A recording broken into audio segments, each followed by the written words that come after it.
The first time I really questioned it, I was working on a project where we were measuring HIV in people's blood at this place called Specialty Laboratories in Santa Monica. I was just a consultant there. I came in about 3 days a month, and we were working on that, and at some point we needed to re-up our grant from the NIH to work on that, and I had to write it. And so the first line of that was, HIV is the probable cause of AIDS. And I wrote that, and then I said, well, I need a paper, some kind of scientific paper, to reference that statement, because when you make a statement like that, that's like a fact. So you need to say, here's how come I know that, right? You put a little 1 if it's the first statement you've made, and then you put down at the bottom of the paper you have a 1, and you say, here's a paper by somebody that describes why that statement is true, right? And so I said, well, what's that? I don't know. Let me think about, what is that paper? Who do I go to for that? And I looked around, I asked a couple of virologists at that company, and they said, no, you don't have to reference. I said, I have to reference that because I don't know where that came from. How do I know that? And it turned out that nobody knew it. There wasn't a scientific reference, like a paper that somebody had submitted with like experimental data in it and like logical discussion and said, here's how come we know that HIV is the probable cause of AIDS.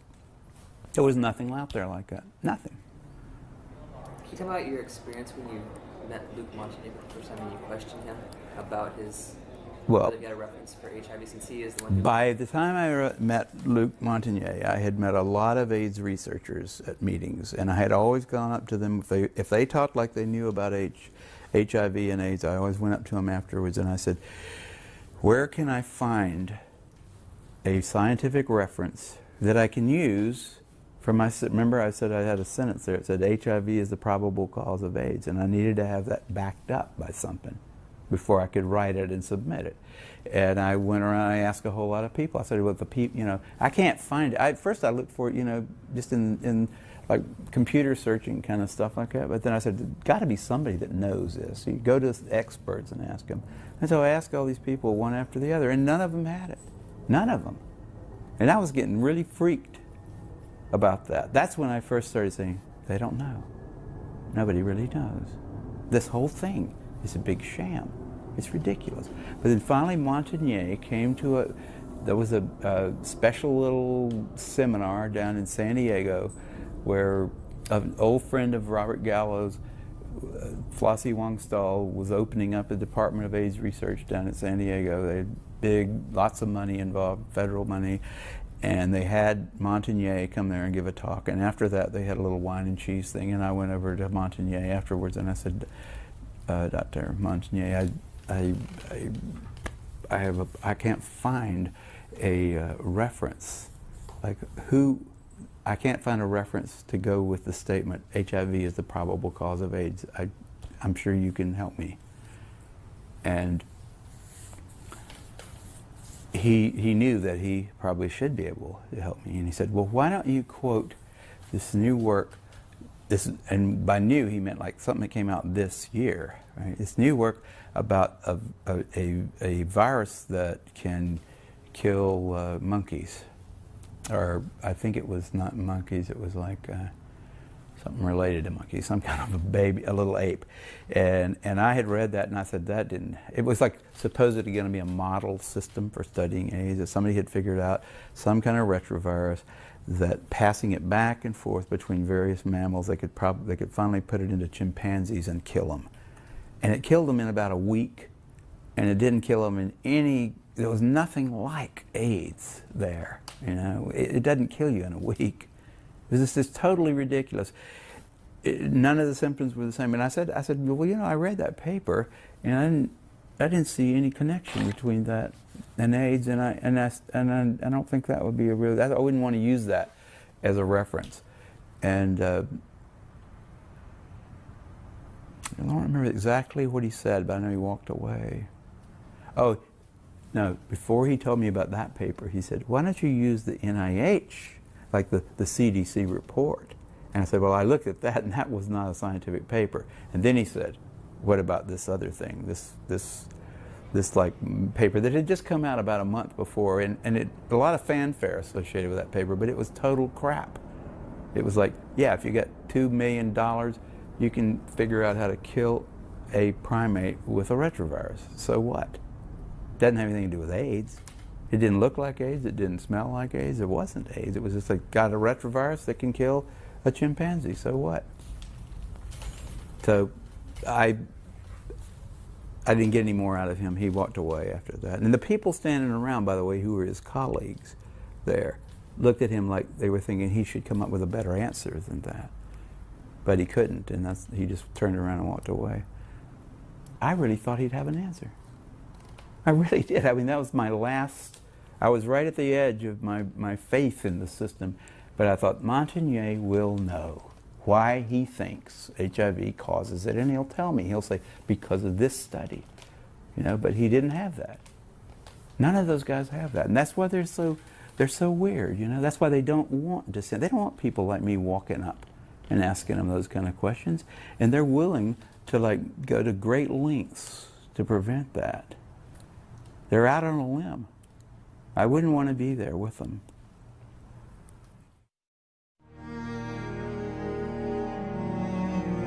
I was given the mission to develop an HIV diagnostic test, and it was sort of an unspoken tradition at Amgen that whenever we would launch into a product development effort, that we'd invite persons from both sides of an issue. And the only person that I knew was not entirely convinced that HIV was an important target was Dr. Peter Duesberg. So I called Dr. Duesberg to come out and give a seminar at Amgen, and he agreed. And it was at that time when he had introduced his theories about other causes of AIDS and his beliefs that HIV was a harmless passenger virus. So that really is what planted the seeds in my life to start questioning the link between HIV and AIDS. And it was interesting at that seminar, the majority of the PhDs in the company actually boycotted the seminar. They had refused to come and be in the same room with Peter Duesberg. And I thought this was odd because as a scientist, we generally love vigorous arguments. And I thought that if persons had arguments against Peter Duesberg, that this would be a perfect time for them to attack him. They did, however, let the research associates come to the seminar, and it was just amazing. Everything that Dr. Duesberg had brought to my attention was completely unknown to me. And based on what he said, I was convinced that there were some serious problems with the HIV/AIDS hypothesis, if indeed what he said was true. And that prompted me to go to the library. And that was about 12 years ago, and I've been studying this issue ever since.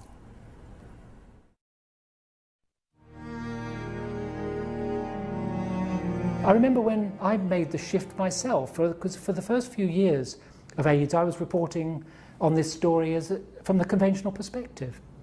And then I learned, from one reason or another, I had a chance to go into it more deeply.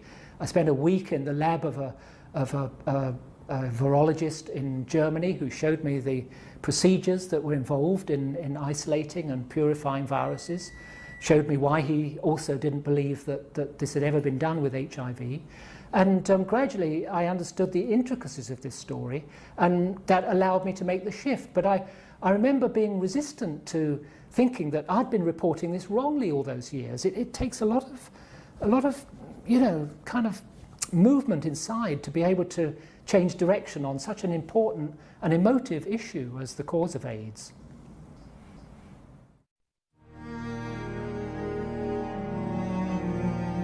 From the very beginning of my medical engagement, I focused on family planning, sexual education, contraception, abortion, because I think this is the very basis of a happy life, to be able to control fertility. And in the 87, 88, we were confronted with reports that this new virus and this new disease was breaking out of the formerly so-called risk groups of gay people and hemophiliacs, and was now spreading among the heterosexual population. And I found that highly unlikely and in contradiction to everything I had learned in medicine, because the mode of transmission is predetermined and doesn't change easily. And especially to say, well, now HIV broke out of the risk group because the people inside the risk groups are almost all infected, suggests that the virus has some knowledge about how many people are infected and realizes and thinks and says, well, now I'm going to change my mode of transmission. This is like us being stuck in a car jam, in a traffic jam, and deciding suddenly, well, now we can just fly because we can't move forward with our car. It doesn't make sense. And that's when I started to ask critical questions. And I didn't get satisfying answers, so I asked even more critical questions. And in the end, I ended up to write a book, Do We Love Dangerously?, to evaluate and bring together and analyze facts about and data available on this question.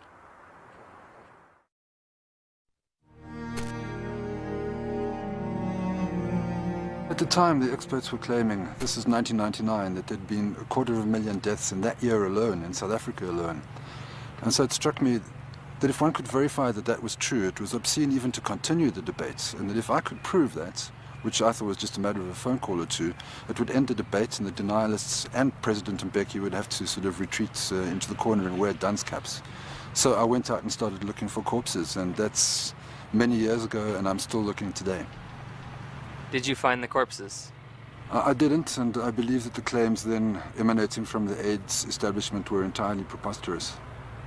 But how can you say that when millions of children, millions of men and women, and orphans have been said to die from AIDS? Look, let's just step back and look at the broad picture. When I was still naive about AIDS, I used to open the newspaper and I'd read that some astronomical and dumbfounding number of Africans was infected with HIV, 24 million, 30 million, whatever. So what you discover is this doesn't imply that that many people have actually been tested. What has happened is that it's assumed that that many Africans is theoretically connected via tortuous mathematical models to a woman who tested positive in a government survey. What do you mean theoretical? Are you saying that those deaths didn't actually occur? I can't give you a yes or no answer on that. This is a Buddhist thing. You have to... This subject requires the wisdom of a Buddhist. You have to be able to hold two possibilities in your brain at the same time. It's very difficult for most people to do. I can tell you this, however. There are no statistics elsewhere in Africa. They simply don't exist. There are simply estimates generated by people who have a vested interest in keeping this, in portraying Africa's AIDS problem as dumbfounding as possible. The sole exception is this country, South Africa. South Africa is the only country in Africa that has anything remotely approaching a vital registration system on the basis of which you can draw conclusions. So you're going to ask me about the numbers in the rest of Africa. I don't know. You can make up anything you want about most countries in Africa. Nobody would be any the wiser. It's almost impossible to check. You can sit in Geneva with your computer and generate estimates of whatever nature. They remain theoretical. This is the battleground. South Africa is the exception. It's the only country in the entire third world where it's possible to assess the accuracy of these theoretical estimates against real-life death registration.